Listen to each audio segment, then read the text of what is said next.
गुरु प्यारी साध संगत जी, वाहेगुरु जी का खालसा, वाहेगुरु जी की फतेह। गुरु प्यारिओ, एक बार बाबा श्री चंद जी महाराज बारठ साहब विच बैठे धर्म प्रचार कर रहे सी।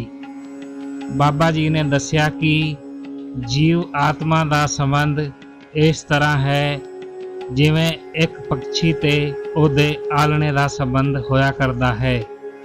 आलणे नूं अग लग गई तां पंछी का की नुकसान होया। पंछी ने तां होर किसी रुख ते जाके निवास कर लेना है। सड़िया तां एक आलना ही है। इसे तरह ही साडा तन एक आलना ही है ते साडी जिहड़ी रूह आत्मा एक पक्षी दे समान है। जद तन रूपी आलणे विचों साडी रूह पंछी की तरह उड़ जाती है, फिर भवें इनू साड़ दिओ, भवें धरती विच दफन कर दिओ, चाहे कुछ भी कर दिओ, यह सिर्फ मिट्टी ही है ते इहने मिट्टी विच ही मिल जाना है। जिवें आपां अपने शरीर नूं साबण तेल ला के साफ ते सुंदर रखते हाँ, उसे तरह ही रूह नूं भी साफ सुथरा रखना चाहिदा है।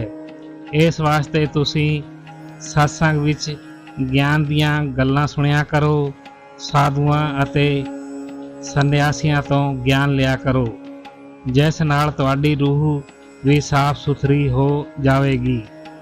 इस तरह के वचन करदियां बाबा श्री चंद जी महाराज चंबे पहुँच गए। भाई कमलिया जी भी बाबा जी दे नाल सन। एक नवीं थां ते धूणा तप रहा सी। बाबा जी नाम सिमरन अते भगती विच मगन सन। संगतां बाबा जी दे रब्बी रूप दे दर्शन करके प्रसन्न हो रहीआं सन। नूर चमका मार रहा सी। नाम कुमारी दा सरूर आ रहा सी। संगतां बैठियां वक़्त दी उड़ीक कर रहीआं सन कि कदों बाबा जी दी समाधि खुलेगी तां असी बाबा जी दे उपदेश सरवण करके अपना जीवन सफल कर सकीए। तां संगतां दी इस भावना का पता भी बाबा जी नूं लग गया ते बाबा जी की समाधि खुल गई। बाबा जी की मेहर भरी दृष्टि संगत उत्ते पई तां तपदे हुए हृदय शीतल हो गए। बाबा जी ने उठ के नमस्कार कीती ते संगतां नूं आशीर्वाद दिता अते अंदर बैठ गए।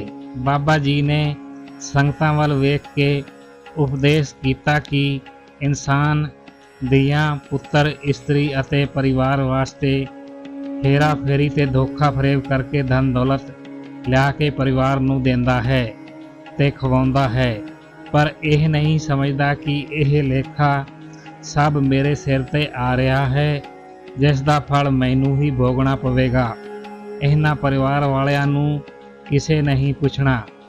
जिथे धर्म राज की अगली अदालत है, उत्थे मैनू ही भुगतना पवेगा। लेखा मैनू ही देना पैना है। यह तां मनुख नूं मोह रूपी माया ने भुला ही दिता है। गुरु प्यारिओ, कुदरती इस संगत विच एक चोर अते ठग ते डाकू भी बैठे सन। यह बाबा जी का सारा उपदेश उन्हां उत्ते ढुक रहा सी। बाबा जी भी जो घट घट दी जानन वाले सी, शायद उन्हां नूं ही उपदेश करदे होणगे, तां उन्हां ने भी इस उपदेश वल चंगी तरह सोचा अते विचारिया कि वाकई ही जो करेगा ओह ही भरेगा। किसी ने कोई सहायता नहीं करनी, सब मतलबी हैं। तां अगे बाबा जी ने यह भी दस्या कि उत्थे मार कुटाई भी बड़ी चंगी हुंदी है अते चीकां भी निकलदियां हैं ते सुणदा सुणाउंदा भी कोई नहीं है। उत्थे ना धी ना पुत्र ना सगे संबंधी अते ना ही स्त्री कोई भी मुँह नहीं दिखाउंदा। जिसने कीतियां उसे ने ही भुगतनियां वाली गल है। संगी साथी सब खाण पीण दे दोस्त हैं। शेर बणिया दे कोई साथी नहीं है। ਉਹ ਸਾਰੇ ही बाबा जी दे उपदेश सुन के इन्हां मंदियां वादियां दे काम छड़ के धर्म दी किरत करन लग पए ਅਤੇ अपना अगे दा जीवन सुधार गए। गुरु प्यारिओ, इधर जद चंबे दे राजे नूं पता लग्या कि जगत दे तारणहार श्री गुरु नानक देव महाराज जी दे वड्डे साहिबजादे बाबा श्री चंद जी महाराज इत्थे आए होए हैं, जो सच धर्म का उपदेश दे रहे हैं ते विगड़िया होया नूं उपदेश दे के सीधे राहे पा रहे हैं, तां चंबे दे राजे ने आण के बाबा जी दे दर्शन कीते, मत्था टेकिया ते आके हजूरी विच बैठ गए। धन धन बाबा श्री चंद जी ने उपदेश किया कि हे राजन, अगे समा बड़ा भयानक अते नाजुक आ रहा है। राजे बेदर्दी हो जाणगे, जालम हो जाणगे, प्रजा ते जुलम दा हथ पाउणगे, धर्म छड़ जाणगे, बेदोसे जीवां ते कहर गुजारनगे अते प्रजा बड़ी दुखी हो जाएगी। भाई भाई दा दुश्मन बन जाएगा, पिता पुत्र दा कातल अते पुत्र पिता दा कातल बन जाएगा, इज्जत मिट्टी अंदर रोल जाएगी, दया धर्म समाप्त हो जाएगी, कूड़ प्रधान हो जाएगा, मनुख मनुख नूं खाण लग जाएगा, कोई किसी दा दर्दी नहीं रहेगा। यह सब बेदर्दी हो जाणगे, चुगली निंदिया शरारतबाजी होण लग जाएगी, लोभ अते लालच दे पिछे कतलेआम होण लग जाएगा, दुध पानी दा मेल हो के पानी विगेगा। यह तां सब कुछ अखीं दिस रहा है, ਇਹਦੇ ਵਿੱਚ कोई लुक नहीं रह गई है। फिर बाबा जी ने श्री चंद जी ने कहा, हुण असी इथों अगे जाना है। फिर बाबा जी ने राजे नूं आशीर्वाद दे के चंबे दियां पहाड़ियां विचों हो के मणिकरण साहिब जी दी एक गुफा ते पहुँच गए। इत्थे एक थां ते बाबा जी ते भाई कमलिया जी बैठ गए। फिर बाबा जी ने भाई कमलिया जी नूं कहा कि कमलिया जी, अपना अज तक बहुत सोहना साथ निभ गया है, जो तुसां ने साडी बहुत सेवा की है अते साडे हुक्म की पालना की है।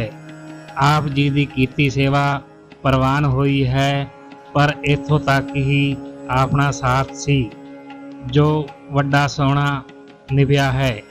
हुण तुसीं पिछे बारठ साहब चले जाओ, असी अगे जाना है। तुसां जाके संगतां नूं निराश नहीं होण देना। तद गुरु प्यारिओ, यह सुन के भाई कमलिया जी ने दे नेत्रां विच जल भर आया अते बेनती कीती, महाराज दास नूं हुण ना विछोड़ो, मैं आप जी दा विछोड़ा किद्दां सहन कर सकदा हां। तुसीं अगे ही भी मैनूं नाल ही लै चलो ते मैं सेवा करदा रहां ते मेरा जीवन सफल होंदा रहे। बाबा जी ने कमलिया जी की गल सुन के धीरज दे के सिर ते हाथ रख के कहा, तेरा जीवन सफल हो गया है, पर तुसां पिछे जाके साथ संगत की सेवा करनी है ते धर्म उपदेश भी करना है। बाबा जी दे वचन सुन के भाई कमलिया जी ने कहा, महाराज जी फिर तुसी कदों वरतोगे ताकि मैं तुहाडे दर्शन कर सकां। बाबा जी ने कहा, असी तेरे सदा ही अंग संग हाँ, साडी दृष्टि तेरे नाल ही होवेगी। जद तुसी सानू याद करोगे तां तुहानू साडे दर्शन होणगे। कोई चिंता नहीं करनी, सानू उस अकाल पुरख ने जिस तरह लाया है असी उस तरह ही प्रवान करना है। जिस तरह तुसी साडे वचन की पालना करते रहे हो, तुसां हुण भी करनी है ते तुसी इस तरह करो। पिछा जाके बारठ साहब तुसी चले जाओ। गुरु प्यारिओ, भाई कमलिया जी सदा ही हुक्म की पालना करते सी। फिर बाबा जी नूं नमस्कार के पिछे बारठ साहब जी नूं ਵਾਪਸ ਆ ਗਏ, ਪਰ ਉਹਨਾਂ ਦਾ ਮਨ ਬੜਾ ਉਦਾਸ ਹੋਇਆ। ਉਹ ਇਹ ਵਿਛੋੜਾ ਸਹਿ ਨਹੀਂ ਸਕਦੇ ਸੀ। ਜਦੋਂ ਭਾਈ ਕਮਲਿਆ ਜੀ ਵਾਪਸ ਬਾਰਠ ਸਾਹਿਬ ਜੀ ਨੂੰ ਆ ਗਏ ਤਾਂ ਬਾਬਾ ਸ੍ਰੀ ਚੰਦ ਜੀ ਮਹਾਰਾਜ ਉੱਥੇ ਗੁਫਾ ਦੇ ਅੰਦਰ ਹੀ ਅਲੋਪ ਹੋ ਗਏ। ਇਸ ਤੋਂ ਅੱਗੇ ਦਾ ਕੋਈ ਵੀ ਭੇਦ ਨਹੀਂ ਮਿਲਿਆ ਕਿ ਅੱਗੇ ਬਾਬਾ ਸ੍ਰੀ ਚੰਦ ਜੀ ਕਿਧਰ ਨੂੰ ਗਏ ਹਨ। ਅੱਗੇ ਦੀ ਜਾਣਕਾਰੀ ਦਾ ਕੋਈ ਸਬੂਤ ਅੱਜ ਤੱਕ ਨਹੀਂ ਹੋਇਆ ਹੈ। ਤੇ ਜਦੋਂ ਭਾਈ ਕਮਲਿਆ ਜੀ ਬਾਰਠ ਸਾਹਿਬ ਪਹੁੰਚੇ ਤੇ ਸੰਗਤਾਂ ਨੂੰ ਪਤਾ ਲੱਗਾ ਕਿ ਭਾਈ ਕਮਲਿਆ ਜੀ ਆਏ ਹਨ ਤਾਂ ਉਹਨਾਂ ਨੇ ਪੁੱਛਿਆ ਕਿ ਬਾਬਾ ਜੀ ਦਾ ਹਾਲ ਦੱਸੋ।